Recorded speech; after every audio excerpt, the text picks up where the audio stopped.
سڵاتان لەبەر بینەرانی خۆشەویستی تلویزیۆنی کۆمەڵام کاتەوە هەموو کاتێکی ژیانتان باش زۆر خۆشحاڵین بە بەرنامەی ڕاستەوخۆ لە تلویزیۆنی کۆمەڵەوە لە خزمەتانداین. ئەمڕۆ شەمە 25 مانگی خەرمانان ساڵ ڕۆژی قەتڵی حکوومەتی ژینا ئەمینی و سەرەتای شۆڕشی ژن ژیان ئازادی مانگرتنی سیاسی وشتی خەڵکی کوردستان بۆ ڕێزگرتن لەم ڕۆژە مێژوویە لێبڕاونە بە ئاکام. ئەم مانگرتنە لە بارودۆخ دادکە لە ماوەی دوو هەفتەی ڕابردوودا ڕژیمی کۆماری ئیسلامی هەرچی لە توانایدا بوو بۆ بەرگرتن لە بەڕێوەچوونی بەکاری هێنا گرتن بەدایان کەس لە هەڵسوراوانی ناسایی مەدەنی کە پێی وابوو ڕەنگە دەور و نەخشێکیان لە بەڕێوەبردننی ئەم مانگرتنەدا هەبێت هەڕەشەکردن لە سەدان کەس لەو تێکۆشەرانەی کە زیندانی تعلیقیان هەبووە میلیتاریزەکردنی توندی سەرجەم شارەکانی کوردستان لە زۆمرەی ئەم کردارانە بوو.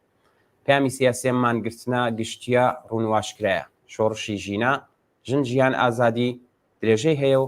خەڵکی زۆر لێکرا و بێبەش ئەزمیان بۆ سەرکردن جەزمە. ئێمە بۆ تاوتۆکردنی ئەم ڕۆژە مێژووی ئەمڕۆ ئەم خۆ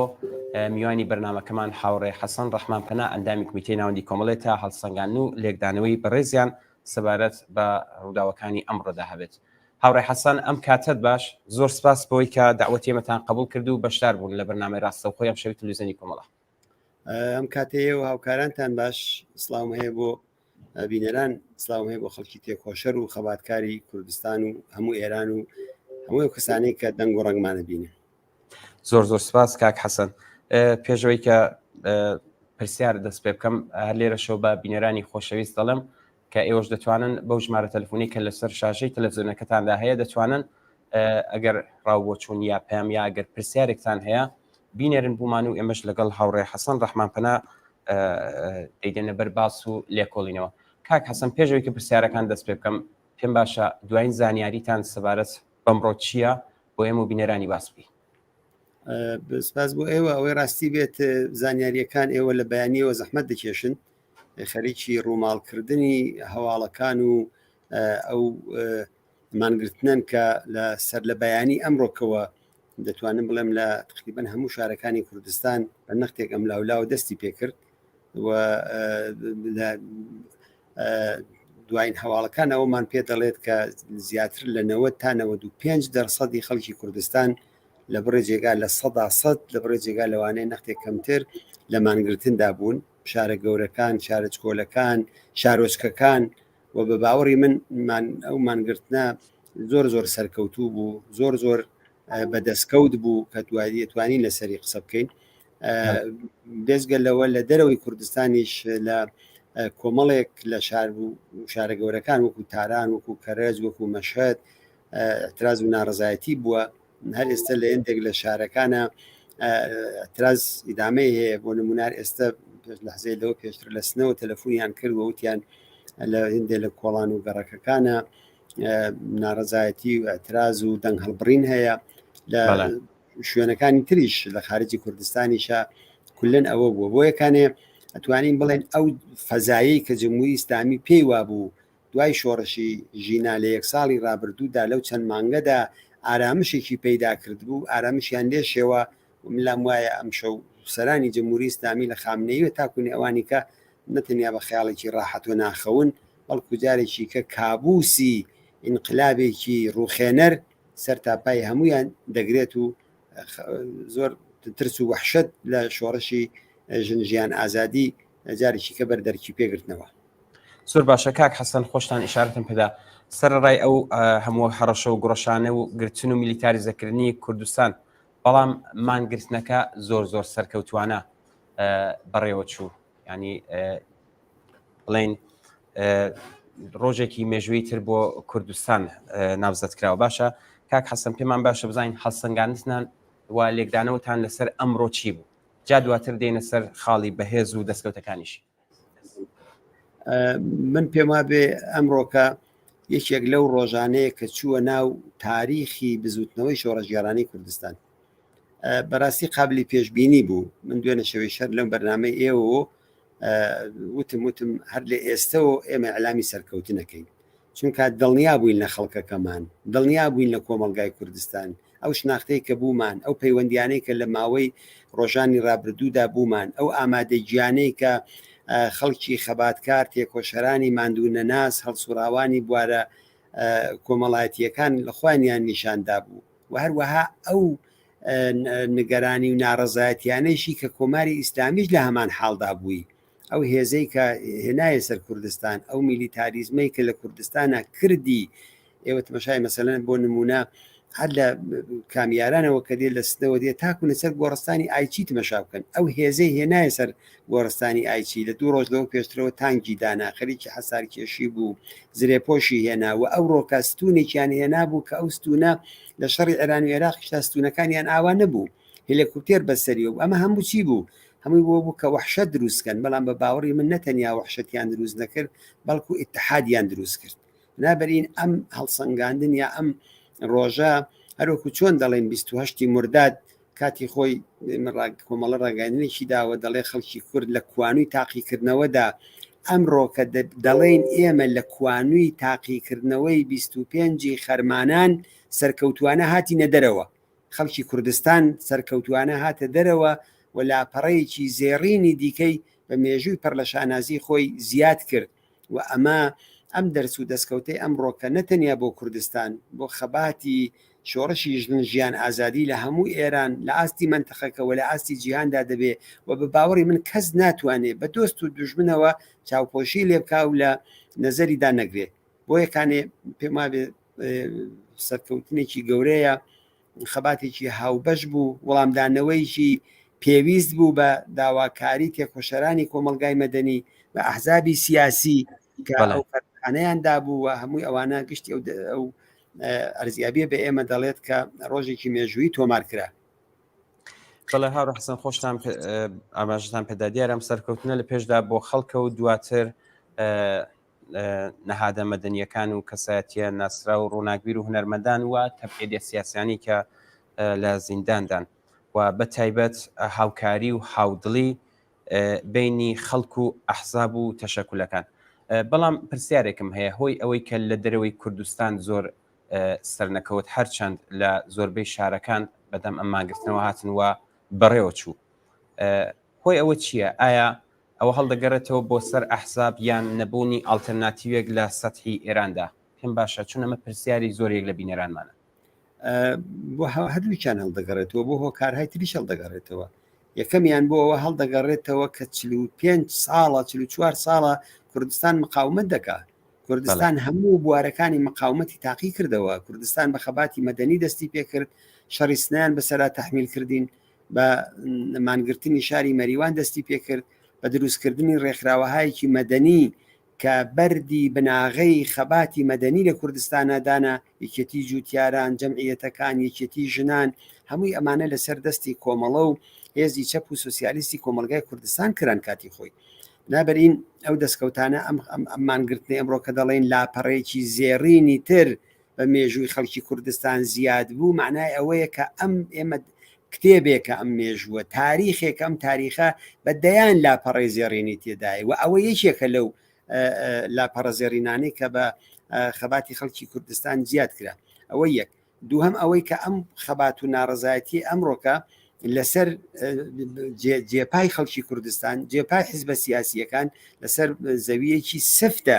ئەویش ئەو خەباتی 45 ساڵەیە کە لە کوردستانە کراوە. بنابەرئین ئەوشمان پێ دەڵێت کە ئەمە لە واقعدا هەورە تریشقەیەک لە ئاسمانێکی بێهەورە نەبوو، بەڵکو ئەو 45 ساڵ سابق دووەمان هەیە. بۆ یەکان ئەو خەباتە ئەمڕۆ کە توانی ئەو لاپەڕە زێڕینە لێبدا. بێجگەلەوە کوردستان ئەحزابی سیاسی تێدایە، بە پێچەوانێ ئەو کەسانی کە ڕۆژتا ئەوارە عەلەیە حیزبەکان قسە دەکەن، بەرحاڵ هەر کەسێکەڵێ خۆی زانێ، خۆ نەبەری نەقد دەگیرێەوە، نە شایستەیشە بەری بگیری، هەر کەسێک هەر نەقدی هەر شتێکی خۆی دەزانێت. بەڵام یەکێک لە تایبەتمەندیەکانی کۆمەلگای کوردستان حیزبی بوونە. ئەوە لە کوردستانە کە هەیە بەداخەوە، ئێمە لە شوێنەکانی دیکە ئەومان نییە. فەراخانی ئەحزاب لێرە جواب وەردەگرێتەوە. هەر لەو یەک ساڵی ڕابردوودا ئەمە دەیان فەراخانی ترمان بینیوە، هەر چالاکانی مەدەنی داویانە، هەر خەڵکی تر لە دەرەوەی وڵات داوێتی، نوعی تر لە ئەحزابی دیکە داویانە. بنابەرئین کۆمەلگای کوردستان گوێ لە ئەحزابێک دەگرێت کە عەلا ڕەغمی گەورەی وچکۆلەیی علیرغم لە شتێ بەڵام کۆدەنگیەکە لەم بینەدا مهم بوو کە دروست بوو خەڵک گوێ دەگرێت لە حیزبە سیاسیەکان وە کۆمەلگایکی کە دەڵێن حیزبیە لە ڕۆژهایکی ئاوادا معنا و مەفهوم پەیدا دەکات و ئەوە بێژگە لەوە جامعەی کوردستان ئەنواعی نەهاتایەکی دێموکراتیک نەهاتایەکی مەدەنی ئەوانەی تێدایە کە ئەوانەیش هەمووی پاڵپشت بوون بەداخەوە ئێمە لە ئاستی ئێراندا یەک ساڵی ڕابردووی لێ دەرکەی ئەو ئاستە لە وشیاری ئەو ئاستە لە ئتحاد ئەو ئاستە لە حیزبی بوون ئەو ئاستە لە بوونی نەهاتایەکی دێموکراتیک و سربەخۆ لە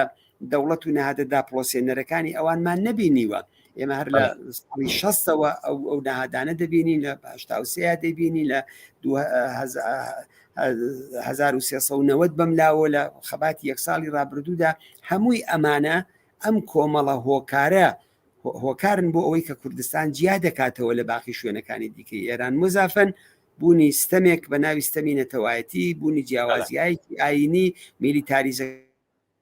هەمووی ئەمانە هۆکارن بۆ ئەوەی کە خەڵک دەسەڵات لێرە بە بێگانە ئازانێ جمهوری ئیسلامی لە کوردستانە دەوڵەتێکی داگیرکەرە دەوڵەتێکی سەرکوتکەرە خەڵک لە خۆی نازانێ و ئەوانە ئەو مەجموعە هۆکارن بە باوەڕی من کە بوون بە باعسی ئەوەی کە مانگرتنی ئەمڕۆ ئاوە بە گڕوتینتر بە باوەڕی من لە هەموو مانگرتنەکانی تر لە کوردستانە بەسەرکەوتن بگات. زۆر باشە هاوڕە حەسەن ئێمە بینێرێکمان لە شنۆوە پامی ناردووە بە ناوی محەممەد وسێتی سلااو ڕێز بۆ میوانی بەرنامەتان هاوڕە حەسەن ڕەحمان پەنا و ماندوو نەبوونیشتان لێ دەکەم دیارە هاوڕە حەسەن باش ئاماژەی پێکردووە دروستە کە کوردستان تەحەزوب یافتەیە بەڵام دەرەوەی کوردستان ئێمە چی بکەین بۆی کە لە دەروی کوردستان ئاو پشتیوانی لە کوردستان بکرێت چی بکەین کە کوردستان ئاوە تەنیا نەمێنێ پرسیارێکی زۆر جددیە و ئەوەی کە دەغدغەی خەڵکی کوردستانە ئەو پرسیارە بۆ کوردستان بەتەنیا تاکەی کوردستان بەتەنیا ئایا بەتەنیا ئەمە جمهوری ئیسلامیمان بۆ دەڕوخێ دەبێت چ بکەین ئەو قسەی ڕاستە یەکەم ئەوەی کە لە کوردستان جمهوری ئیسلامی ناڕوخێ بەڵام کوردستان دەتوانێت هەوێنی ڕووخاندن و تێکشکاندنی جمهوری ئیسلامی بێت کوردستان دەتوانێت زۆرترین تەسیری ببێت لەو بابەتەوە کە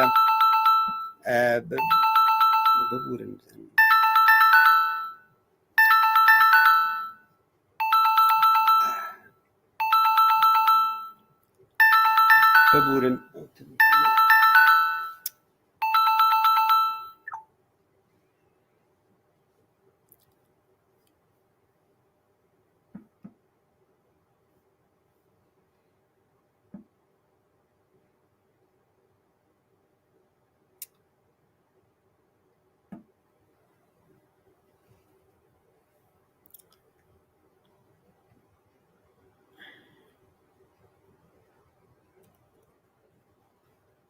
کاک حەسەن دەنگ ئێمەتانەیە من دەنگیەوەم هەیە بەڵام تەسویر و شتە لای من نەما نازانم شەنیە کاک حەسەن ئێمە تەسویر و دەنگی بەڕێستمان هەیە فەرموو بەڵێ هیوادارم ئەو گوێگرێ کە پێمە بەگوێ لە دەنگیشمان هەیە لە ناوەیە داواکەم کێشەنیە کاک حەسەن ئەگەر من داواکاری ئەوم هەگەر کێشەنیە با ئەمە پرسیارەکە بکەینەوە بۆی کە ئەم بینەرە ئازیزە کە بخۆشتان ئاماژتان پێدا پرسیارێکی زۆر گرنگە بار بیڵێمەوە کە باشتر لە ئەوڵۆ گوێ بداتێت ئەم بینەرە پرسیەتی دیارە کاک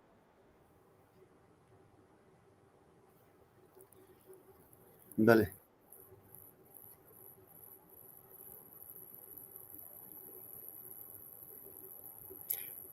لای من دەنگ نەما کاکەمیر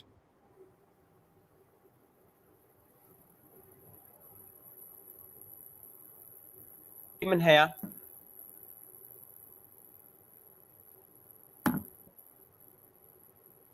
کاک حەسەن دەنگی ئێمەتان هەیە بەڵێ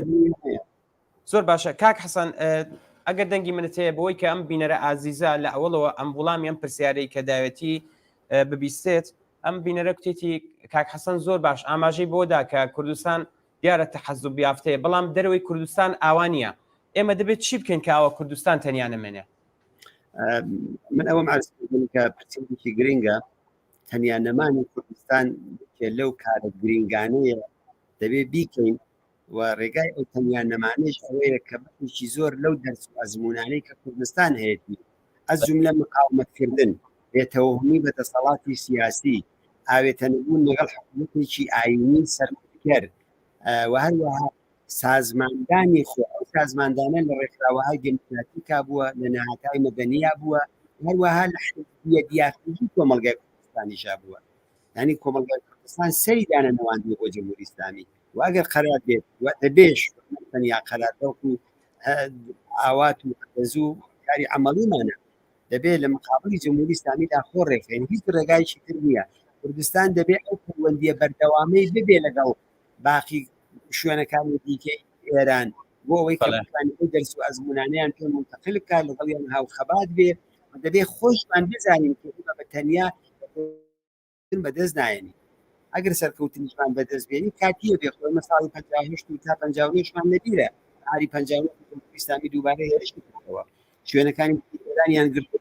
بەڵام کوردستان بە تەنیا نەدەتوانێت حکومەت بکات بنابەرین دەبێت ئەو سەنگەرانە هەموو جێگای نەبێ بە کوردستان ئەگەر دەڵێن کوردستان سەنگەرە ئینقلابی ئیران دەبێت ئەو شعارە بکەین بەوەی ئێران هەموو جێگایکی بێ بە سەنگەر لە بەرابەری دیکتاتۆری لە بەرابەری ئیستبدادە من دام وایە ئەوە ئەو کردەوەیە کە دەبێت بە گشتی بە هەموو مانەوەتی بێت و بەری تەفرەقا بەری ناکۆکی بەری جیازن لە بینی خەڵکی کوردستان و خەڵکی ئێرانە نابێ ئیجازە بدەین کە ئەوە بێتە ئاراوە زۆر خاڵی بەهێزی ئەم مانگرسی ئەمڕۆوە جەنبە موسبەت و دەستکەوتەکانی ئێمە ڤیدیۆی ئەمڕۆ لە شارەکانی کوردستان ببینین کە زۆر بێوێنە بوو مانگرتنی گشتی ئەمڕۆ ئەم ڤیدیۆیانە ببینین دواتر دێنەوە سەر ئەم پرسیارانە و ئێوەش وەڵامی پێ بدەنەوە ئەگەر ئیجازە لەسەر فەرموو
جارێ ئەو کلیپە زۆری ماوەلەی گەڕەکانی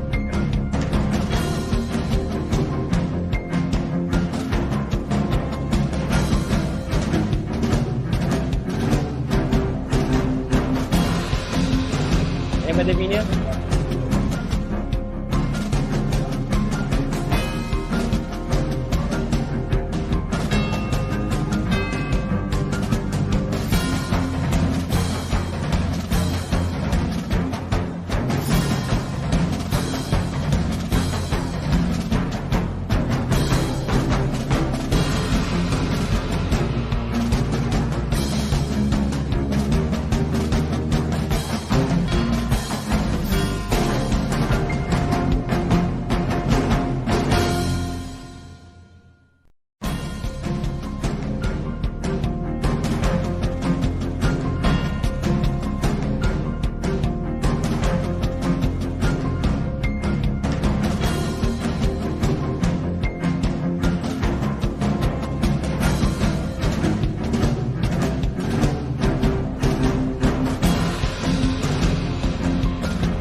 وڵە کاک حەسەن داوای لێبوردن و لە بەڕێستان و لە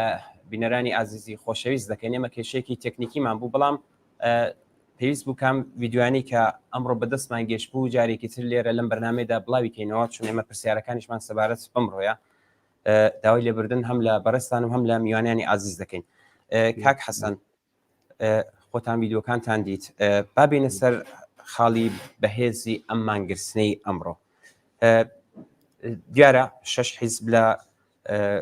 حیزبی کوردستانی نیشتەجێ لە باشووری کوردستان بانگەوازێکیان دەرکرد. دواتر کۆمەڵە ڕێکخراوی کوردستانی حیزبی کۆمونیستی ایران لەگەڵ حیزبی کۆمونیستی کرێکاری هاوبەش پێکەوە ئەم بانگەوازیان دەرکرد. پێمان باشە خاڵی بەهێز و جەمبەی مثبەتەکەی و دەستکەوتەکانی ئەم مانگرسنەی ئەمڕۆ باس پێی بۆمان، چون ئێمە ئەمڕۆ لە بەرنامەی زیندەدا زۆرێک لەو پرسیارانان بۆ هات کە ئێمەش دامان نابوو ئەم شەو کە لەگەڵ بەڕێستان بیخینە گفتوگۆ کە ئێوەش تاوتێ بکەن. فەرموو. من پێم وابێت ئەم مانگرتنە بە نسبەتی ئەو مانگرتنانەی تر تا ئێستا کە لە کوردستانە بووە بە باوەڕی من لە هەمویان سەرکەوتوتر بووە. ئەوە سەرکەوتنەکەیشی لە ئەو کۆدەنگیە گشتیە بوو کە هەم لە ناوخۆی کوردستانە دروست بوو، سیاسیەکانە دروست بوو، هەم لە دەرەوەی وڵات دروست بوو. ئەوە یەکێ لە هۆکارە ئەسڵیەکانی بوو. هۆکارێکی تری ئەوەیە کە یەکەمین ساڵوەگەڕی دەستپێکردنی شۆڕشەکە بوو. ئەم ڕۆکە ڕۆژی 25 ئەو ڕۆژەیە کە ژینای گیانی بەختەکات. هەموو دەزانین کە لە ڕاستیدا گیانبەختکردنی ژینا بوو بە چەخماخەی دەستپێکی ئەم ناڕەزایەتی و ئەتراز و ئەتسابانە کە دواتر شۆڕشی ژەنجیان ئازادی لێکەوتەوە. ئەوەش ئەو ساڵوەگەڕە بۆ خۆی گرنگ بوو لە هەر ڕووداوێکە، لە هەر حەدەسێکە ساڵڕۆژ شتێکی مهمە. بەو لە حازەوە کە ئەم ساڵوەگەڕە هاتە پێشەوە هەموو کەس بە وەزیفەی خۆی دەزانی، بەو معنایش کە یادێ بکاتەوە لە یەک ساڵێک کە گوزەراوە. لە لایەکی دیکەیشەوە جیا لەوانە واقعەتی ئەوە بوو کە لە خودی ئەم یەک ساڵەدا جمهوری ئیسلامی حولێکی زۆریدا بۆ ئەوەی کە بڵێت هەموو شتێک تەواو بووە، جەماعەتێکی زیدی انقلاب. ئەمڕۆکە ژووتی هەر بەیانەکانی خۆیانە باسی ئەوە دەکەن کە ئەوە جەماعەتێکی کەم و مەحدود لە کەسانی زیدی انقلاب لە هێندێ لە شارەکانی کوردستانە، کۆمەڵگایکی 8 ملیۆن نەفەری. حتا ئیشارەشان بۆ کردبوو کە ئەمڕۆ تەحتیلی ڕسمی بووە. ئەمان پێم باشە چون ئێمە زۆر جار ئێمە پرسیارەمان بۆ هات ئەمڕۆ، ئەگەر پێم باشە لەسەر ئەمەش قسە بکەی بۆچی کۆماری ئیسلامی دێوە زەق بکاتەوە کە ئەمڕۆ ڕۆژێکی تەحتیلی ڕسمی بووە. جمهوری ئیسلامی بۆ خۆشی باش دەزانێت ئەمڕۆ کە تەحتیلی ڕسمی بوو بێت لە تەواوی تەحتیلی ڕسمیەکانی جمهوری ئیسلامی کوردستان قەت تەحتیلی نەکردووە. بەڵێ بێگومان وایە. ئەگەر ئەوان مەسەلەن بە هۆکاری ئاینی بە فەرزی مەحاڵ دای بنین، ئەو بیر و باوەڕی ئاینی ئەوان لەگەڵ کوردستان نایەتەوە. بە هۆکاری سیاسی دای بنین، مەسەلەن ئەوە ساڵ ڕۆژی فڵانشتی جمهوری ئیسلامی بازم لەگەڵ فکریەت و لەگەڵ وەزیەتی خەڵکی کوردستان بنابەرین ئەوانە هیچ کامێکی دلیل نییە. ئەگەر وا ببوایە خۆ جمهوری ئیسلامی دووسێ ڕۆژیشی داناوە تەحتیلاتی تریشی بووە، ئایکونە خەڵک جوابیان داوەتەوە. بنابەرین ئەوە نییە، بەڵکو وەرکو عەرزم کردی ئەو ساڵوەگەڕی خودی ئەم شۆڕشە و ئەو پرۆپاگەندەی کە جمهوری ئیسلامی دەیکرد کە گوایە شۆڕش خەوتووە تازە دووە، جمهوری ئیسلامی سەقامگیرە، هەموو شتێک لە جێگای خۆیاتی، کۆمەڵە زیدی انقلابن، بەشێکی لەو دی سنوورەکانەوەن. خەڵک بەمانە تووڕە بوو، خەڵک تووڕە بوو کە بابە ئەم جنبشە، ئەم حرەکەتە انقلابی ژیان ئازادی ئەمە لە ژوورسەری حیزبەکانە نیە ئەوەی کە جمهوری ئیسلامی دێڵێ. ئەوە خەڵقوڵاوی ناخی ئەو کۆمەلگایەیە. خەڵک تو نییە، خەڵک برسیە، خەڵک سەرپەنای نییە، خەڵک بێکارە، خەڵک تووشی 1001 مشکلەی اعتیاد و بەڵاها و موسیبەتهای تری لە دایکبووی کۆماری ئیسلامی بووە و لە واقعدا خودی ڕۆژەکەش بۆ خۆی بەهانەیەک بوو کە خەڵک لەو ڕۆژەدا بتوان ئەرزی ئەندام بکەن، بتوان خۆیان نیشان بدەن. و مزافەن ئەوەی کە باسیشمان کرد لە خودی ئەم کۆمەلگایشدا جامعەیەکی حیزبێت یافتیە. بێزگە لەوانە ئەو فشار و زەخت و زۆرەشی کە جمهوری ئیسلامی لە ماوەی چەند ڕۆژی ڕابردوو ئامیکردن و قۆڕەخکردنی شارەکانی کوردستان بووی، ئەو حرەکەتانەی کە کردی ئەوەندەی دیکە خەڵکی تحریک کرد. جمهوری ئیسلامی بەجێ ئەوەی کە پێی وایە ئێستا ترس بڵاو دەکاتەوە، دەبێ بزانێت کە وەحدەت دروست دەکات ڕەفتارەکانی خەڵک. بەجێ ئەوەی لێ بترسن، خەڵک نفرەتی لێکن. ئەوشی تر لەو دەستکەوتانە بوو کە بەهۆی ئەو ڕەفتارە دزێ و دژی ئینسانیانەی کە جمهوری ئیسلامی کردی خەڵک تووڕە بوون و نیشانیاندا کە جمهوری ئیسلامی لە کوردستانە بێگانەیە و خەڵک ناترسن لە سەرکوتکەریەکانی مزافەن ئەوەیشی کە عرضم کردی یەکەم جار بوو ئەو ئاسەش لە کۆدەنگی خۆتان باستان کرد لەگەڵ چەندین حیزب و لایەنی چەپ و ئەوانە ئێمە لە پەیوەندیدا بووین لەگەڵ کۆمونیزمی کرێکاری ڕاگەیاندماندا لەگەڵ ڕای کاریگەر هاوکار بوون لەم بابەتەوە بە زۆر ڕێکخراویش بوون کە بەرحاڵ نفوزیان ببیانیان بێ بەجێگای سایەی حرەکەتەکە وەها سەنگین بوو کە نەیانتوانی خوانی لێ ببوێرن ئەوانیش مەجبور بێن سەر و پاشکا و بە ڕاگەیاندن بدەنیا بە جۆرێکی کە ئەوانش دیفاعیان لێکرا بۆیە ئەو حیزبیەت یافتەی جێی کۆمەلگای کوردستان ئەو نفرەتە عمومیە لە جمهوری ئیسلامی ئەو هەڵسوراوانەی کە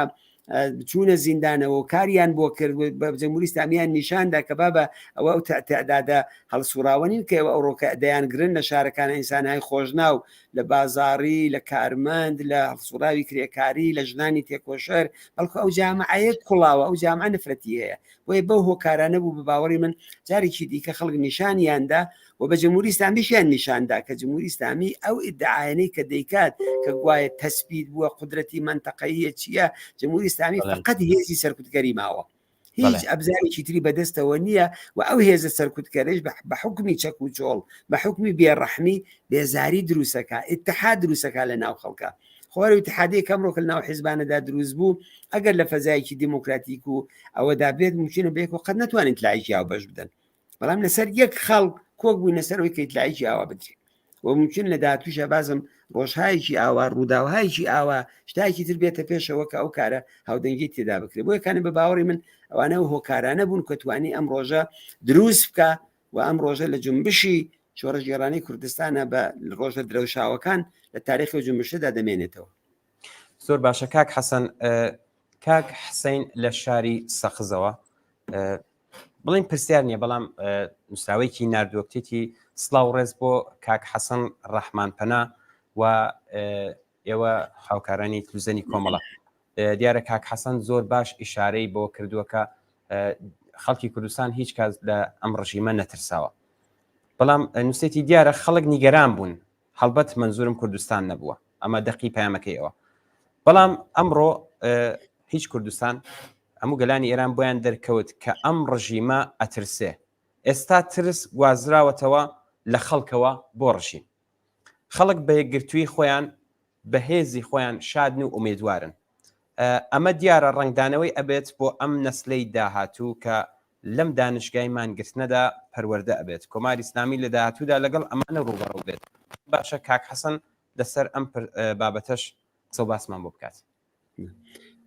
سپاس بۆ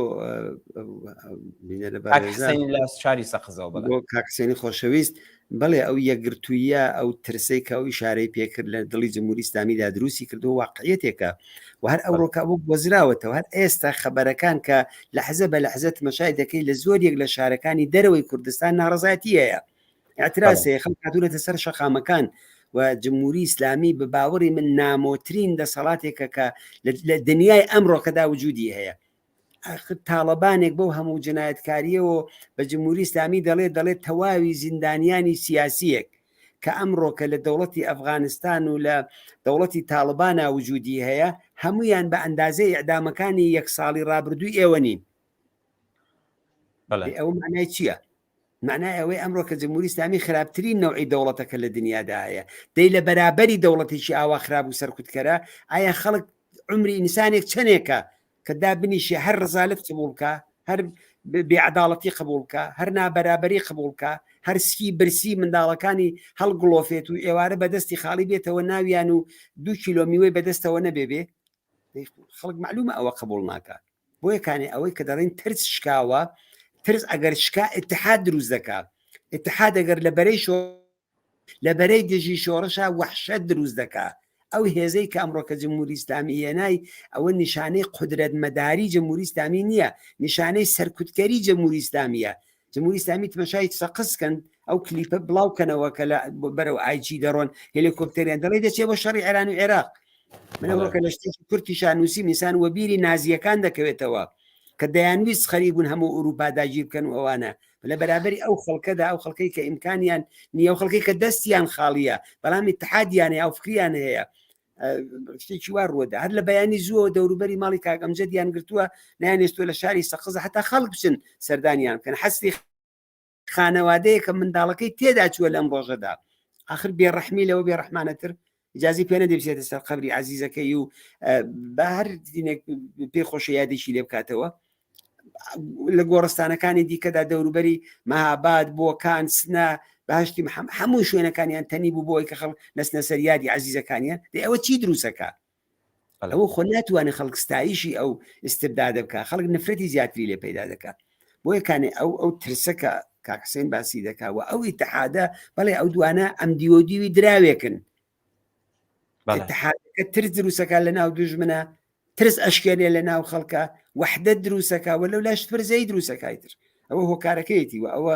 نیشانی دەدات کە بە باوەڕی من جمهوری ئیسلامی بە خەتی ئاخری خۆی گەیشتووە جمهوری ئیسلامی ناتوانێت ئیدامە بم ڕەوشانە بدات ئەگەر وا ببوایەت هیچ دیکتاتۆرێک نەدەڕوخا هیچ مستەبدێک لە دەسەڵات نەداتە خوارەوە هیچ قاتڵ و جنایەتکارێک و هیچ حکوومەتێکی نظامی لە بین ناچوو ئەو هەموو بەشای تاریخی سەدەی 20 کەن مەشای هەر ئەلە فاصلەیەدا بکەن تاکوون ئێستا جیها دیکتاتۆر ڕووخان ئەوەی کە پێیان دەکوت بەهاری عەرەبی کە بەداخەوە بەهار نەبوو پاییز بوو جیها دیکتاتۆری لە جمهوری ئیسلامی قەدیمیتر و مستەبدتر و لە میسر لە لیبی لە تونس لە یەمەن لە هەمووی ئەوانە چیان بەسەر هات بۆیە دیکتاتۆرەکان دەتوانن پەلەخاژێ بکەن بەڵام دیکتاتۆرەکان ناتوانن بۆ عمرێکی توولانی ئیدامەیان ببێت و ئەوە جمهوری ئیسلامیش بەڕاستی نامۆ بە وەزیەتەیە بۆ یەکانە من لام وایە ئەو خەبات و مبارزە بەرحەقە ئیدامەی دەبێت بەڵام دیارە ڕێگایکی سەختمان لە پێشە جمهوری ئیسلامی بە ئاسانی لە دەسەڵات نایەتە خوارەوە بە ئاسانی ئەو قدرەتە و ئەو هەموو سەروەت و ئیمکاناتە وێڵ ناکات هێزێکی زۆرتری گەرەکە بەڵام باتەوەجو بەوەی کە ڕۆژانە بە هێزی خەڵک زۆرە بێ و لە هێزی جمهوری ئیسلامی کەم دەبێتەوە ئەوە نیشانەی ئەو ئاڵوگۆڕەیە کە دروست بۆ مزافن لە بیرمان نەچێت لە دەرەوەی وڵاتیش ئەمڕۆ کە بە دەیان هەزار کەس لە ئێرانی و غەیرە ئێرانی هاتنە سەر شەقام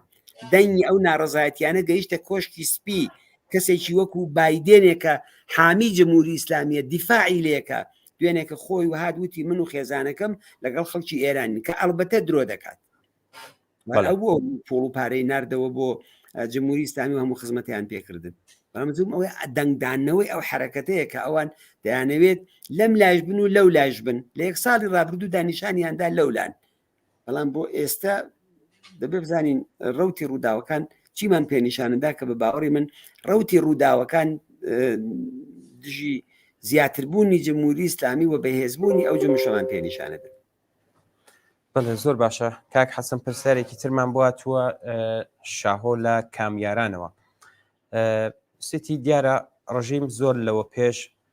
خۆی بۆ ئامادەکردبوو بۆ ئەم ڕۆژە بەبەستی ئەمڕۆ بوو بۆی کە ئەم مانگرسنە سەر نەگرێت دیارە زۆر لەو پێشتر بازاریانی بانگ دەکرد و هۆشداری پێدان وە سەبارەت تەنانەت ئەمڕۆ زۆر یەک لە دوکانەکانی علامەتی لێداوە بە بڕوای ئێوە بە کاک حەسەن بێژن لێکدانی ئەو چییە کاردانەوەی کۆماری ئیسلامی چی دەبێت دەزانی ئەو کاردانەوانی جمهوری ئیسلامی لەسەری ناتەوانیەوەی لەسەری زعفەوەیە با کاک شاهۆ و هەموو خەڵکی کوردستان بزانن مەگەر سەردەمی هەڵبژاردنەکان نەیان دەکوت ئەگەر نەچن بۆ هەڵبژاردن ئەگەر شنازنامەکەتان مۆر نەخوا ئەگەر کارتی ملیەکەتان لەوێ ناوتان نەخوێننەوە نان و ئاوتانە بڕن دوکانەکانتان داخەن یارانەتان پێنادەن دوای هەڵبژاردن نانی کێ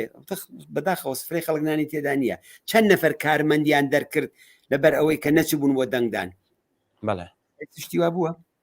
بەڵێ ئەو کارانە دەکەن دەبێ بیشیکەن بۆ ترسە بەڵام ئەوە دامنا دوکانی دەنەفەریان لە شاری کامیاران داخست ئەگەر بە سەدان دوکانداری تر بڵند تاکوونە دوکانی ئەو هاوکارانەمان نەکەنەوە ئێمەش دوکانەکانمان داخین جمهوری ئیسلامی فەوری دوکانەکانیان نەکات و پلۆمپەکەی لەسەر لابە ئەوە منطقی زۆرداریە زۆرە شوێنێ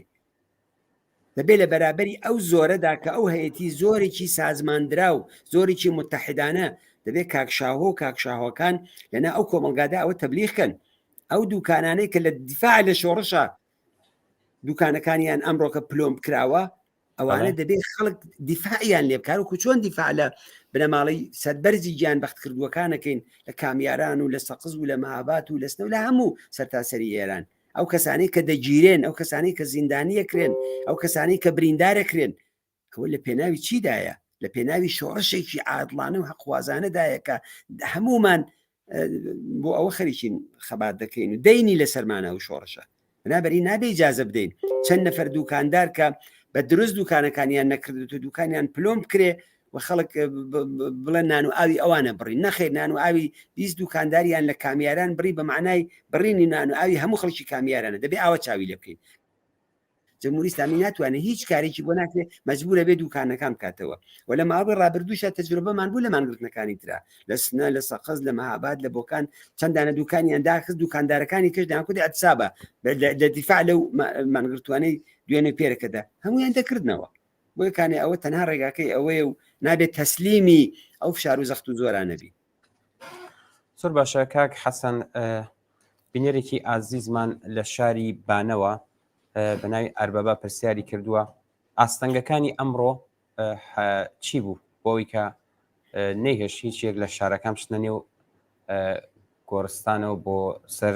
مەزاری گیانبەختکردوانی شۆڕشی ژینە دەکرێت لەسەر مەش باس بکەی بۆمان تەنها یەکشت بوو هێزی نظامی نەتەوەهم بوو نەخۆش باوەڕی بوو نەخۆشەویستی جمهوری اسلامی بوو نە باوەڕمەندبوون بە ئایەتوڵڵاکان و قانونی هیچ کام لەوانە نەبوو وەختی ئەوستونە عەزیمە ببینن لە دەوروبەری ئایچی و ئەوانە ڕێگای نێشت بووە وەختی سەدی چراغۆیز ئاوەکەی بەردەدەنەوە بۆ ئەوەی کە خەڵک کە دەیانەوێت لە قەبەغڵ و بەرەو خوارکە پارەکە ئەوانە خۆیان دەگەیانە گۆڕستانی ئایچی لەولاوە لە لای خەیەر و دیاتەکانی ئەو بەرەوە هێجانان ئەوانە داهاتن ئەوانە ببینن چەمەکەیان پڕکرد لە ئاو ئاتاکوێسەکانی ئاویان لە خەڵک بڕی بوو کە ئاوی خواردنیشیان نادا بە خەڵک بەڵام لەو ڕۆژەدا دێن ئەو کارە دەکەن بۆیە تەنها و تەنها هێزێکی عەزیمی نظامی بێڕەحم بەڵام ئەو هێزە نظامیە بە هێزبوونی خەڵکدا و هێزە هیچی پێ ناکرێت بەڵام بە هەمووی ئەوانەیشەوە خەڵک ئەوڕۆکە مانگرتنێکی سەرکەوتوانیان بەڕێوە برد بە ویستەکانی خۆیان گەیشتن اتحادێکی گەورەتریان دروست کرد بۆ دوا ڕۆژ کە بە باوەڕی من گەورەترین تەزەلزولیش دەخەن ناو ئەو هێزەوە ئەو هێزە بەشێکی تەبعاً بەکرێ گیراوێکە کە هەست و نیستی خۆی بە جمهوری اسلامیەوە گرێداوە بەڵام بە هەزاران و دەیان هەزار کەسیشی تێدایە کار کوڕ و ڕۆڵێ و خەڵکەن بە زۆر بردویانن ئەوە هەمووی بەکرێ گیراو نییە هەمووی خۆفرۆش و مزدور نییە ئەوانش بیرەکەنەوە کە ئەو مانگرتن بۆچی بوو بۆ یەکێ لە تایبەتمەندیەکانی مانگرتن ئەوەیە کە فکر لە ناو دەم و دەستگاهای حکوومەتی و هەموو کەسێک بە نەزەری من سەرانی جمهوری اسلامی ناچار دەبن هەر ئەم شەوەکە بەیانی هەر ئەمڕۆکە خەریکی بەحث و جەدەل بوون لە ناو خۆیاندا کوردستان بۆ وایە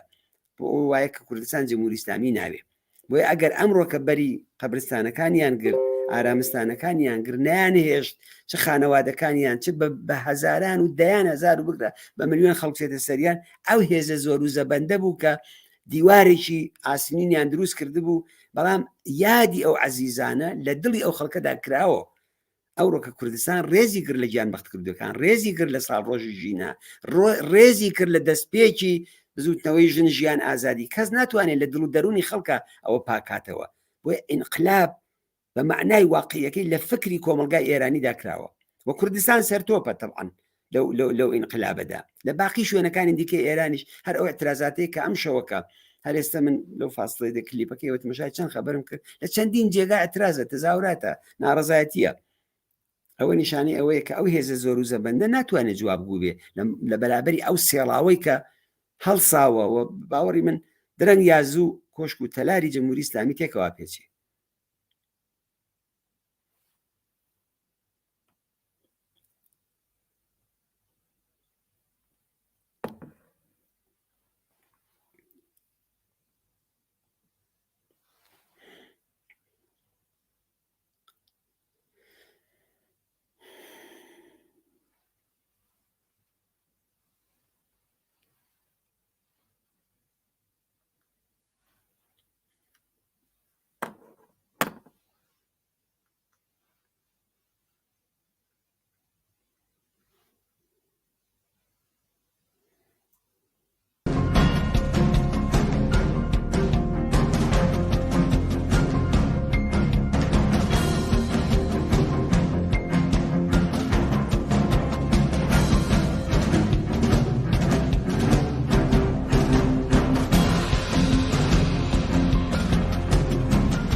بەڵێ بینەرانی عزیز خۆ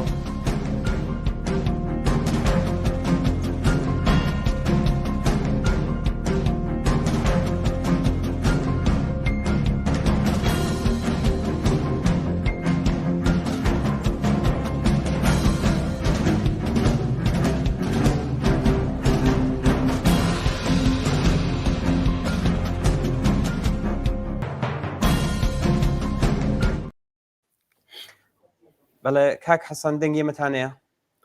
بەڵێ من دەنگێم هەیە. بەڵێ داوای لێبوردن دەکەم لە بەڕێستان و لە بینەرانی ئازیز ئێمە کێشەیەکی تەکنیکیمان هەیە دیارە دەنگ و ڕەنگی ئەومان هەیە بەڵام بەداخەوە ئێمە لێرە کێشەکە وایە کە ئێمە ناتوان تەسویرێمە بینن. کاک حەسەن پرسیارێکی زۆر گرنگ لە شاری بۆکانەوە هاتبوو وێرای ڕێز و سلااو بۆ بەڕێستان شەهێن لە بۆکان و نووسێتی سلااو لە کاک حەسەن ڕەحمان پەناو ئێوەی ئازیز و ماندوو نەبن پرسیاری کردووە هاتنی ئەو هەموو هێزە نظامیە بۆ کوردستان بۆ چییە؟ ئایا شەڕی حیزبەکانە یا بۆ پێش بە ساڕۆژی ژینە ئەو هەموو هێزە پێویستە یا پلانی گەورەتری لە ئارادایە؟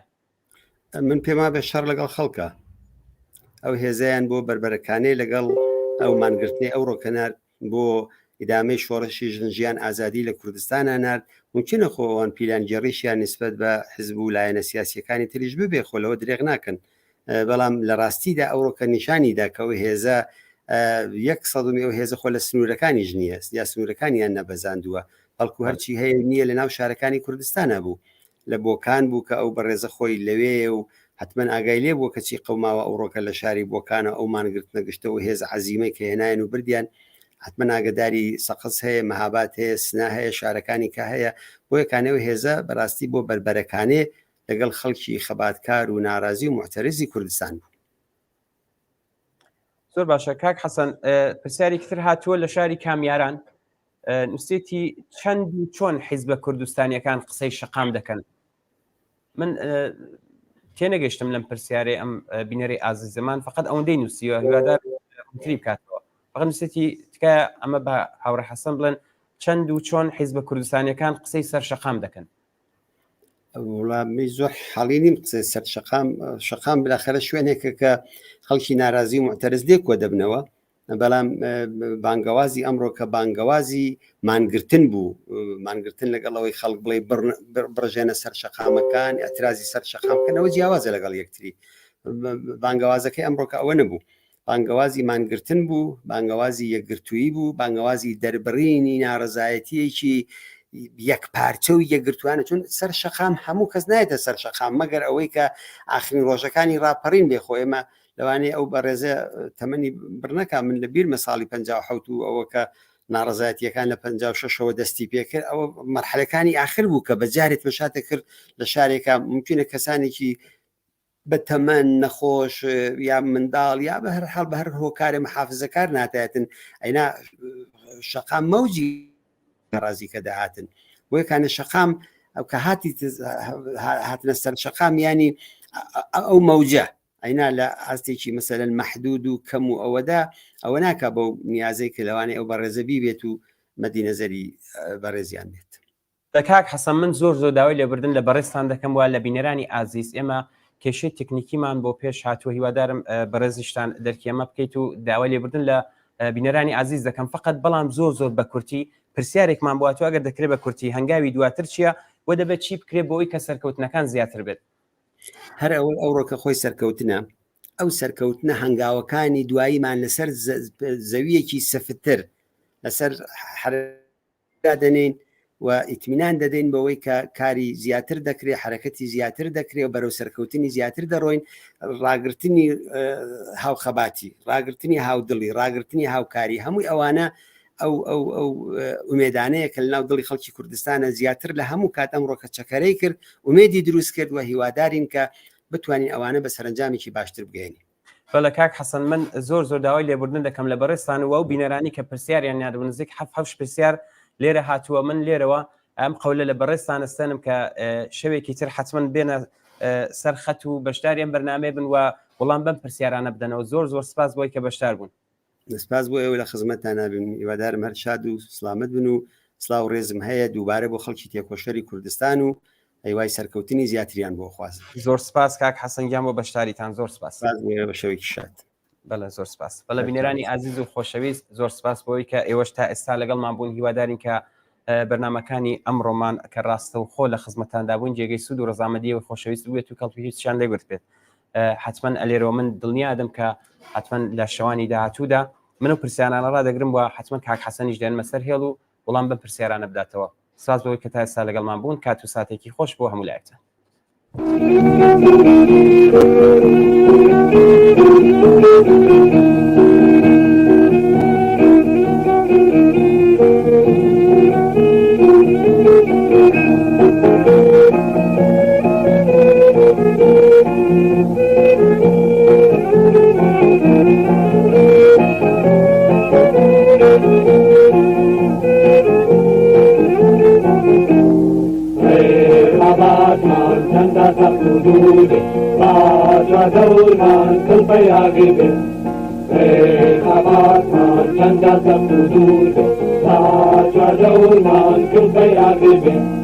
Lamre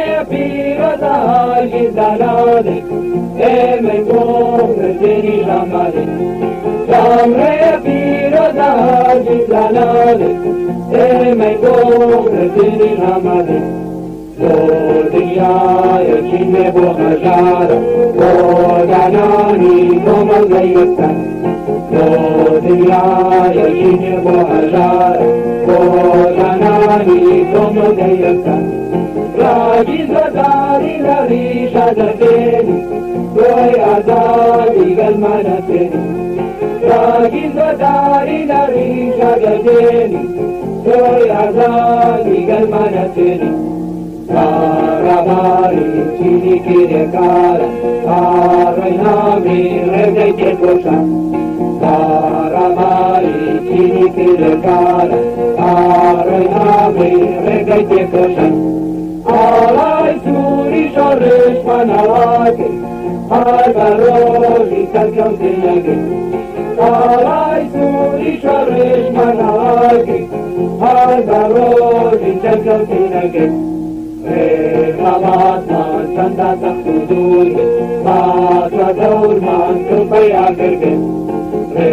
Rabat man chanda takhudul Matra daur man krupaya karke Wagre pira da jizanade Mai to jili amade Wagre pira da jizanade Mai to jili amade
شمالي هرشني بسوزتا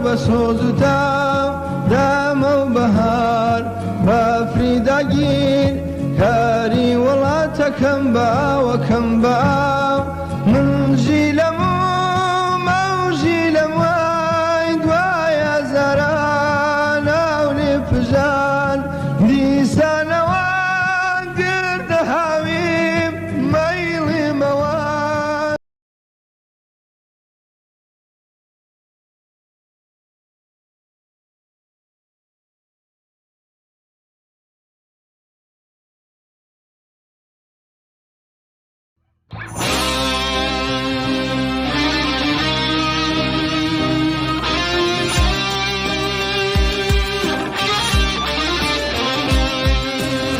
وصيدلاني زمدر جاني نبراوي آزاد جيكي نبصاوي هاوان بنقا واضي وبيجيجر تجي كيجي دانشقا تواوقيشت الدنيا هروا برو بيش دروا بجين هيلي الدنيا مامستاي وكتابخانة يكاري كورخانة دانیشتوی ئەو شارانە شەقام چاوەڕێتانە جنجیان ئازادی جنجیان ئازادی جنجیان ئازادی جنجیان ئازادی